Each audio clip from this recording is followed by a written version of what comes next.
Hello friends, I think आप सब अच्छे होंगे। तो चलो यार, आज बात करते हैं रामायण के एपिसोड नंबर 31 की। यस फ्रेंड्स, अब जब भरत श्री राम के कहने पर वापस अयोध्या जाने के लिए तैयार हो जाते हैं और कहते हैं कि चलो 14 वर्ष तक मैं ही जाकर राज्य संभालता हूँ, लेकिन 14 वर्ष के बाद अगर तुम एक भी दिन लेट हुए वापस आने के लिए अयोध्या तो मैं तुम्हें जीवित नहीं मिलूंगा, तुम मेरी चिता जलती हुई देखोगे। यस फ्रेंड्स, लेकिन जो भरत है वो जाते जाते एक निशानी लेकर जाते हैं। कहते हैं कि भैया मुझे अपनी एक निशानी चाहिए, यानी कि तुम्हारी पादुकाएं। यस फ्रेंड्स, और श्री राम से कहते हैं कि अपने पादुकाओं पर एक बार खड़े होकर मुझे इनको सौंप दीजिए, ताकि मैं वहां जाकर इसको आपकी जगह पर रखूं और वहां जाकर उनसे आशीर्वाद लेकर अपने रोजाना के कार्य कर सकूं। यस फ्रेंड्स, और उसके बाद क्या होता है ये जानने के लिए मेरा नेक्स्ट एपिसोड जरूर देखना। थैंक यू, और चैनल को सब्सक्राइब जरूर कर लेना भाइयों। Thank you.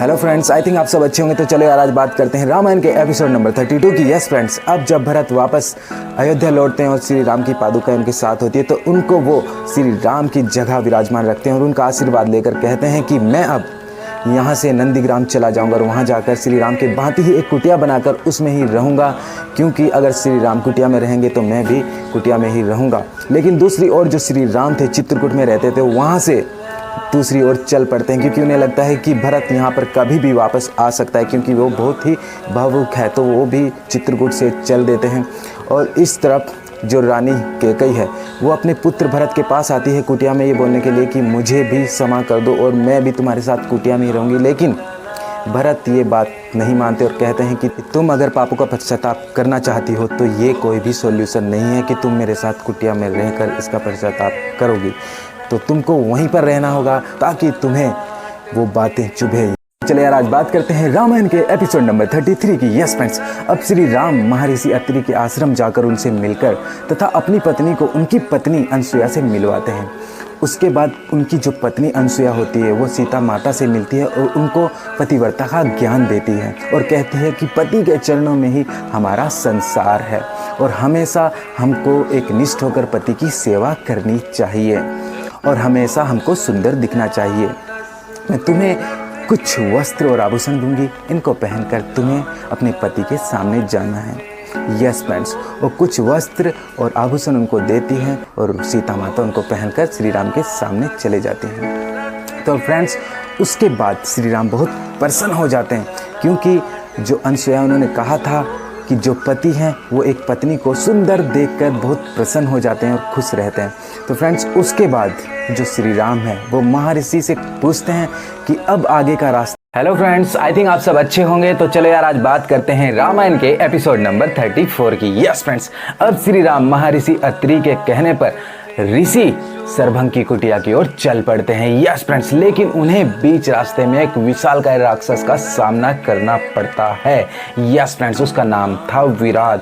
तो फ्रेंड्स, राम और लक्ष्मण इतने विशाल के राक्षस का वध करके चल पड़ते हैं कुटिया की ओर और वहां जाकर जब मुनिवर सरभंग से मिलते और कहते हैं कि मैं तुमसे मिलकर बहुत प्रसन्न हूं, लेकिन जो मुनिवर सरभंग है वो कहते हैं कि मेरी भी सिर्फ यही इच्छा थी कि एक बार तुमसे मिल लूं, उसके बाद मैं यहाँ से परलोक सीधा जाऊं।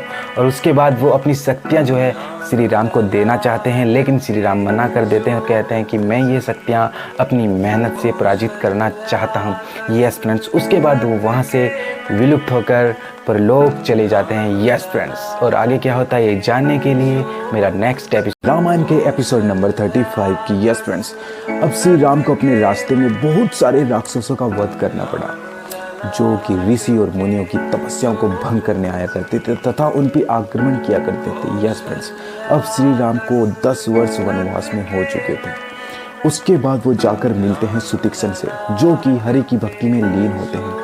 वो दोनों ही एक दूसरे के आशीर्वाद को लेने के लिए मतलब बहुत ज़्यादा उत्सुक थे। उसके बाद वो एक दूसरे का आशीर्वाद लेते हैं। जो सुतीक्षण है वो कहते हैं कि अब मैं तुम्हें अपने गुरु महर्षि अगस्त्य से मिलाता हूँ। यस फ्रेंड्स, वहाँ जाने से पहले जो राम है वो लक्ष्मण और सीता को बताते हैं कि जो महर्षि अगस्त्य हैं उनके ही जरिए ये तमिल भाषा उत्पन्न हुई है, क्योंकि शिव शंकर ने उनको अपने आप ये ज्ञान उनको प्रदान किया था। यस फ्रेंड्स, और एक बार समुद्र को पूरा अपने अंदर हर लिया था ताकि राक्षसों का वध किया जा सके।